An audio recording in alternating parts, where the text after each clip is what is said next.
Bonjour à tous, je suis très contente de vous retrouver pour une vidéo. Je sais que je ne suis pas du tout présente sur YouTube actuellement et honnêtement, ça va pas s'arranger avec la rentrée parce que voilà, le temps que je consacrais avant à YouTube, je ne l'ai plus aujourd'hui. Donc je vais filmer de manière un petit peu épisodique et j'essaierai d'être un petit peu plus présente sur Instagram. Malheureusement, je ne peux pas inventer du temps que je n'ai pas. Donc voilà, vous me réclamez souvent des vidéos, etc. J'en suis très flattée. Mais malheureusement, ça va avoir du mal à redevenir le rythme d'avant, ça c'est sûr et certain. Aujourd'hui, on se retrouve, je vais scinder la vidéo en deux, je vais faire une partie mode et une partie beauté, série, voilà, tout ce qui m'a plu d'autre durant l'été, etc. Tout simplement parce que sinon ça va faire une méga vidéo qui va être beaucoup trop longue, Je fais un petit aparté sur les publicités sur mes vidéos. L'une d'entre vous, je la remercie, m'a informé sur Instagram que dernièrement sur mes vidéos, il y avait une multitude de publicités qui se mettaient en cours de vidéo. C'est pas un choix de ma part. YouTube a modifié les paramètres de mon compte ou des comptes en général, j'en sais rien. Et avait coché de partout la publicité mid-roll, c'est-à-dire qui est en plein de fois tout au long de la vidéo, chose que je ne fais jamais. Je trouve que c'est un format qui est irregardable. Je déteste ça et en général, je ne regarde jamais les vidéos où il y a 50 publicités tout au long de la vidéo. Donc j'en ai modifié une dizaine, les 10 dernières on va dire. Et j'ai changé ce paramètre, donc ça ne devrait plus arriver, mais si ça arrive encore, dites-le moi et voilà, je ferai en sorte de les modifier. Je ne peux pas reprendre les 300 vidéos de ma chaîne une par une à la main, on ne peut pas le faire d'une manière automatique. Donc j'en suis désolée, j'en modifierai d'autres au fil du temps, je vais en faire un petit peu tous les jours, mais voilà, c'était pas du tout un choix délibéré de ma part. Aujourd'hui on va parler de mode dans cette vidéo et dans la prochaine je vais vous parler de Kerzon, d'Atelier Nubio, de ce que j'ai emporté en vacances, de ce qui m'a plu, que j'avais commandé sur ailleurs, des séries, voilà, on va faire ça en deux parties. On va commencer avec un chapeau que j'ai acheté en Espagne. Et c'est probablement le seul article vraiment estival en fait de ce haul puisque toutes les autres pièces sont plutôt orientées pour la rentrée puisque voilà, j'avais déjà pas mal acheté de choses pour l'été et il me semblait que c'était bien de s'arrêter là. Un joli chapeau que j'ai trouvé chez Zara et que j'ai vu aussi en France dans le magasin qui est à côté de chez moi. Donc un chapeau qui est une sorte de paille en fait mais qui est souple et je le trouvais très joli. Je l'ai beaucoup utilisé là-bas à la plage, etc. et je vais continuer de l'utiliser ici. Je l'ai payé 29 € je crois. Et je vous mettrai le lien en barre d'infos si je le retrouve, mais je le trouvais vraiment sympa et ce côté très souple en fait du chapeau permet de l'emporter dans les valises, etc. sans vraiment le déformer. Donc je trouvais que c'était un super format. Ensuite, je vous avais montré ce petit sac de chez Pollen dans mon feed Instagram. Donc la plupart des articles que je vais vous montrer là, je ne vais pas faire de try-on aujourd'hui parce que voilà, pour une question de temps, mais la plupart vous allez les voir porter soit dans l'onglet Cézanne, soit je vais créer un petit onglet try-on pour les autres marques et vous montrer les articles portés au moins en photo, comme ça vous donne une idée. Vous avez été assez surprise de me voir avec un sac qui n'est pas un sac de marque de luxe, mais Pollen c'est une marque je trouve qui est hyper bien positionnée, qui propose des sacs qui sont je trouve vraiment très beaux, dans des belles finitions, avec des beaux cuirs et honnêtement je ne suis pas du tout déçue. Je trouve que vraiment ce modèle est particulièrement beau, les finitions sont vraiment très belles. On a vraiment des belles coutures, un cuir un petit peu grainé qui est vraiment très beau, un petit format qui permet d'être porté en bandoulière. C'est comme ça que je le porte la plupart du temps. Voilà, vous ne le voyez pas parce que le format n'est pas fait pour, mais il est vraiment très bien. Alors, deux choses, on m'a posé la question. Est-ce que la chaîne blesse? Elle va avoir tendance à vous blesser sur des épaules nues avec un sac trop chargé. En revanche, dès que vous avez un t-shirt, un haut, etc., on ne peut pas charger énormément ce genre de sac vu que la contenance est assez petite. Pour l'ouvrir, on rabat le petit sigle Pollen et on l'ouvre. Et vous avez également ici là deux petites pressions qui permettent d'ouvrir le sac en plus grand. Qu'est-ce qu'on y rentre à l'intérieur? Ma foi, on a un espace qui est quand même pas négligeable. On a une petite poche plaquée à l'intérieur qui permet de mettre ses papiers si on veut. Moi, ce que je fais, c'est que je prends mon porte-carte et mon porte-monnaie, donc pas mon portefeuille en entier, mon téléphone, mes clés, un paquet de Kleenex, un baume à lèvres, une barre de céréales, ça rentre aisément dedans. En revanche, si je mets mon portefeuille Vuitton en entier, il rentre, mais franchement, ça bouffe toute la place et ça a tendance à rendre le sac un petit peu plus... avec la forme, on voit qu'il y a un truc qui est gros à l'intérieur, quoi. Donc pas l'idéal, mais sinon, honnêtement, j'y rentre la plupart de mes affaires dont j'ai besoin au quotidien et ça me va très bien. Et vraiment, on a un cuir lisse camel et un cuir un peu plus foncé grainé qui est vraiment très très beau.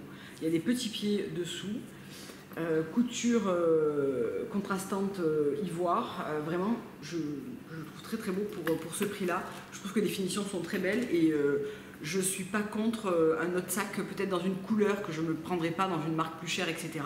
Je le trouve très beau, j'avais envie de commencer par un classique et vraiment cette couleur camel est très très belle. Ensuite on va passer aux Golden Goose, donc je vous les ai montrés sur Instagram, vous avez été assez nombreuses à vouloir les voir en vidéo. Donc c'est la nouvelle co, je les ai pris chez Lully, Lully sur la toile. On a un magasin à Marseille, c'est ma copine qui me les a récupérés quand elle a récupéré une paire pour elle, je crois. Et accessoirement elle a 10%, donc c'est plutôt cool parce que c'est une bonne cliente de chez Lully.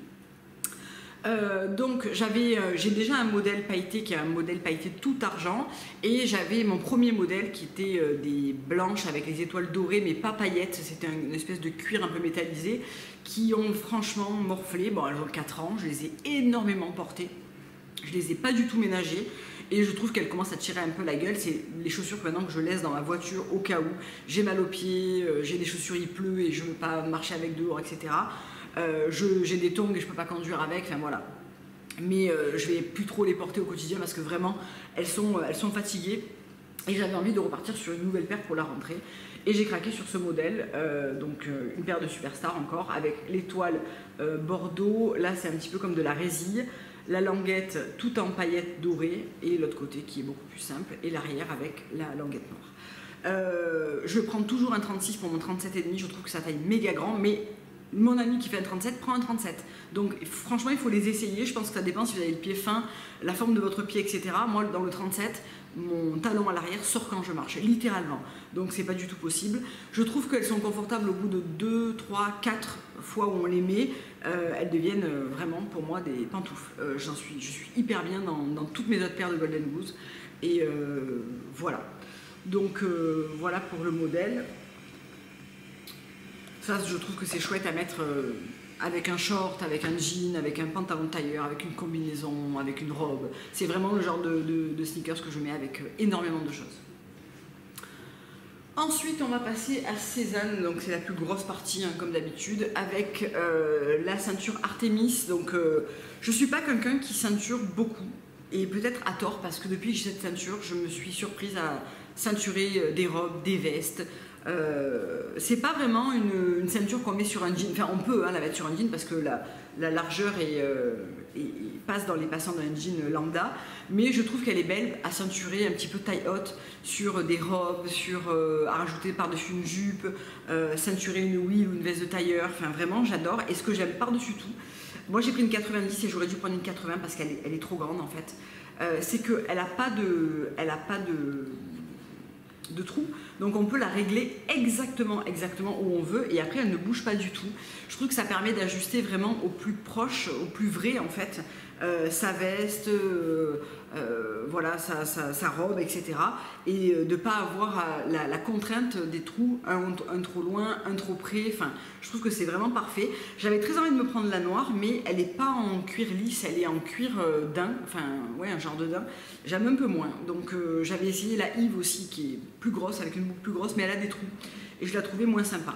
En revanche celle-là, elle est vraiment bien sur un million de tenues. Moi j'ai choisi le camel lisse héritage et je trouve que c'est une très très belle ceinture que je vais finalement beaucoup plus porter. Je l'ai commandée par curiosité et franchement je l'adore et je l'ai portée déjà plein de fois. Ensuite j'ai craqué sur la chemise amande qui est une chemise en soie. Elle existe dans d'autres couleurs, moi j'ai pris la écrue. C'est vraiment, alors chemise en soie, manche longue, j'en avais plus. J'en avais une assez ancienne de chez Couples qui vraiment avait vieilli. Elle devait avoir au moins 5 ou 6 ans. Il était temps de la changer parce que je l'avais beaucoup portée. Et j'aime bien toujours avoir une chemise en coton blanche, qui pour moi sera la Tomboy donc de chez Cézanne. Et j'aime bien en avoir une en soie qui va forcément apporter un côté un petit peu plus habillé, un petit peu plus élégant à une tenue. Ce que j'aimais bien sur celle-là, c'est qu'on gardait quand même un esprit assez décontracté avec les pattes d'épaule, les poches avec le rabat comme ça, les petites pressions dorées qu'on retrouve aussi au niveau des manches, un joli volume plutôt droit mais très fluide, donc qui permet d'être très aisément rentré dans un pantalon, un jean, un short, etc. Je la trouve très jolie, elle est simple et elle est efficace. Elle est un petit peu transparente, mais elle n'est pas transparente au point important au niveau poitrine par exemple, puisqu'il y a les deux poches plaquées, ça fait une épaisseur et du coup on ne voit pas à travers. Pour moi ça me convient. Je la trouve vraiment très belle et voilà, c'est exactement ce genre de modèle que je cherchais. Ensuite j'ai craqué lors du réassort sur la blouse Claudio. Alors ça c'est généralement pas du tout le genre d'article vers lequel je vais et je me rends compte que j'achète beaucoup d'imprimés chez Cézanne et que je m'en lasse assez rapidement et là je pense que je vais devoir faire un bon vide dressing parce que j'ai trop d'imprimés et que, alors j'adore, je les porte quelquefois mais je m'en lasse assez vite et à l'avenir je vais essayer de moins craquer sur les imprimés comme ça saisonniers parce qu'au final c'est pas ce que je porte le plus. La Claudio, ça a été une bonne surprise. Là, vraiment, je l'ai commandée pour voir et je l'ai trouvée très belle, super originale. J'aime beaucoup le tissu, qui est un mélange de coton et de soie. Et on a une espèce de trame que l'on voit tout le long qui donne un effet, je sais pas, hyper chic et quali. On a un imprimé un petit peu western comme ça qui a priori n'est pas du tout mon truc. Je suis pas du tout, j'ai pas du tout un style bohème hein, par exemple. Mais je trouve qu'avec un jean et une belle veste de tailleur et tout, elle fait vraiment super belle. Elle est vraiment idéale pour la rentrée. Je sais elle a été épuisée plusieurs fois, mais elle est revenue plusieurs fois. Donc je vous la montre quand même parce qu'elle est tout à fait susceptible de revenir. Et vous êtes tout à fait susceptible de pouvoir la trouver, donc voilà, je la trouve vraiment très belle, je vous l'ai montré porter celle-ci en story Insta. Ensuite, il y a eu le code Welcome Back au mois de juillet, qui est de nouveau actif d'ailleurs, je vous le remettrai en barre d'infos, je ne sais pas jusqu'à quand il date, et il ne peut être utilisé qu'une fois par contre. Alors moi j'avais 2 comptes, je ne sais pas pourquoi j'avais 2 comptes, j'avais dû en créer un deuxième avec une autre adresse mail à un moment donné parce que je ne devais plus me souvenir de la première, bref, et du coup j'en ai profité 2 fois. Pour me prendre des wheels. Alors les wheels, j'ai déjà la kaki que je porte beaucoup. C'est la veste intersaison parfaite et il m'est arrivé de la porter aussi en hiver sous un manteau, vraiment début d'automne avec les manches relevées en espèce de surchemise. Enfin vraiment c'est une veste que j'aime beaucoup et ça fait un moment que j'ai envie de craquer pour la version jean. Bizarrement, je suis de moins en moins blouson en jean, c'est-à-dire vraiment la coupe courte, j'ai le blouson Cézanne et je me rends compte que je le porte quasiment plus. Par contre, j'aime bien cette longueur-là qui permet une autre type de silhouette et ceinturé avec la Artemis, c'est très beau. Je vous montrerai ça sur Insta parce que j'ai fait une photo pour une copine pour lui montrer et du coup je vous la posterai pour vous montrer un petit peu ce que ça donne. Je l'ai pris en version bleu clair, donc elle n'est pas du tout bleu clair. Je savais que la version bleu clair était assez foncée et la version indigo est vraiment brute. Je voulais plutôt cette couleur-là qui est, je trouve, plus lumineuse et j'aime mieux en fait sur moi ce bleu un petit peu moyen. Pour moi, c'est pas un bleu clair qui va bien se marier avec voilà, un skinny blanc, un jean d'une autre couleur, un jean noir, une robe. Voilà, c'est vraiment le genre de truc que j'aime bien porter. Et je l'ai pris aussi en écru, toujours avec le code Welcome Back, donc ça m'avait enlevé 15 € par pièce. La écrue, ça fait super longtemps que je la veux. Je sais pas pourquoi j'avais pas encore sauté le pas, mais elle est parfaite. Franchement, je l'adore. Je vous la montrerai porter aussi. Elle est vraiment hyper jolie. J'aime beaucoup cette coupe et cette veste. J'ai aussi très envie de la blush et de la daim. Mais qu'est-ce qui se passe dans ma tête? Je veux dire, 3 vestes déjà les mêmes de couleurs différentes. Je trouve que déjà c'est complètement bête. Mais alors en rajouter 2, ça serait encore plus bête. Mais bon, je les trouve tellement jolies et tellement parfaites que je me dis que non, je les mettrai et que bon, on verra bien. Encore 2 pièces Cézanne. Cette robe, alors vous n'allez peut-être pas voir grand chose, c'est la Daily, je vous l'avais montré sur Insta, elle est dans mon feed permanent, et c'est vraiment la robe noire croisée, juste parfaite. Donc c'est une coupe assez échancrée au niveau de la poitrine, mais honnêtement ça va, on ne se retrouve pas open bar au milieu d'une réunion, hein, ça va, je l'ai testé et il n'y a pas eu de problème. Et une fermeture portefeuille en bas. Je trouve que c'est la robe noire parfaite à porter avec des baskets en journée, à porter avec des talons en soirée. C'est un petit peu l'équivalent de la combi bâche que je vais vous montrer, que je vous ai posté sur Instagram. C'est un peu l'équivalent en robe en fait pour moi. Je trouve qu'elle est hyper facile à porter, facile à entretenir, à laver, à mettre et à remettre autant avec des Golden Goose qu'avec une paire de Jimmy Choo ou une paire de Spartiate. Enfin vraiment, je trouve qu'elle est super intéressante parce qu'elle tombe bien, elle se froisse pas beaucoup, elle est facile à entretenir et une robe noire croisée comme ça, c'est toujours un peu plus élégant. Moi j'ai toujours tendance à prendre beaucoup de choses droites et je reviens finalement à des coupes un petit peu plus ajustées, etc. où je trouve qu'on a un côté plus élégant et plus féminin aussi, sur certains modèles en tout cas. La dernière pièce que j'avais prise, c'est une chemise Pierrot, donc encore un imprimé, dans ce joli imprimé là qui s'appelle Rose de Goa. J'aime beaucoup avec un jean noué à la taille, etc. Elle est revenue en stock celle-ci, donc si elle vous intéressait, j'ai vu qu'il y avait eu un restock. Celle-ci, je crois que par rapport aux autres Pierrot, c'est un coton-coton et pas un coton-soie. Elle est un petit peu plus épaisse et un petit peu plus rigide. Oui, c'est un 100% coton.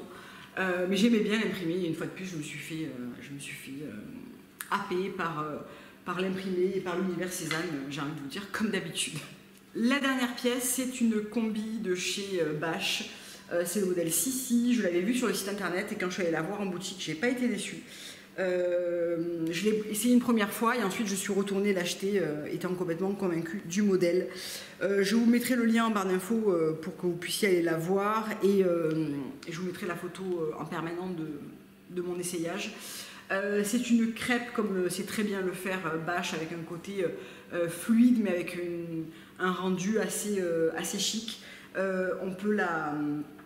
On a une grosse ceinture à la taille qui permet de marquer la taille et de la structurer, et on a une jambe qui est assez fine, qui n'est pas une jambe très large. Moi j'ai besoin de faire un petit tourlet parce qu'elle est un petit peu longue pour moi, mais je trouve que c'est la combi intersaison parfaite. Et là c'est pareil, c'est comme la robe, autant avec une paire de sneakers qu'une paire d'escarpins, autant en soirée qu'en journée, autant pour un événement que voilà, vraiment je trouve qu'elle est hyper belle. C'est vraiment quelque chose que je n'avais pas dans ma garde-robe et que je vais beaucoup porter parce que la praticité d'une combi, hein, c'est comme une robe, on l'enfile et hop, on est habillé. Elle a un côté qui tombe parfaitement, elle est chic, elle n'est pas donnée. Je me suis décidée à ne pas attendre les soldes tout simplement parce que la dernière fois que j'avais eu un crush sur une combi de Bash, je n'ai jamais retrouvé ma taille. Et j'avais 15% avec la carte Printania et 2 bons de 10 € à déduire, donc je me suis dit, allez, je ne vais pas attendre plus parce que ça m'a fait presque un 20% et honnêtement, si j'avais trop peur d'attendre plus et puis ça m'aurait reporté l'achat bien plus loin. Donc voilà. Donc voilà pour Bash. J'ai aussi essayé la jupe en cuir que tout le monde avait cet hiver, la croisée avec le nœud, 370 balles. Je ne me sentais pas de dépenser autant dans une jupe en cuir, sachant que c'est pas un article que je vais autant mettre que la combi par exemple. Je la trouve très belle, mais je suis pas sûre d'en faire une pièce que je vais beaucoup porter en fait. Donc si je la trouve soldée, parce que je sais qu'elle va me rester dans un coin de la tête. Si je la trouve soldée, on verra, mais certainement pas au prix fort. Je trouve que c'est trop cher pour l'utilité que je vais en avoir en fait. Ou c'est trop cher tout court pour une jupe en cuir aussi peut-être.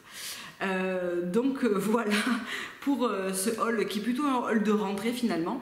J'espère que ça vous aura plu. Je vais tout mettre en barre d'infos, toutes les pièces qui sont encore disponibles. Et je vous fais de gros bisous. Je vous dis à très bientôt pour une prochaine vidéo. Au revoir.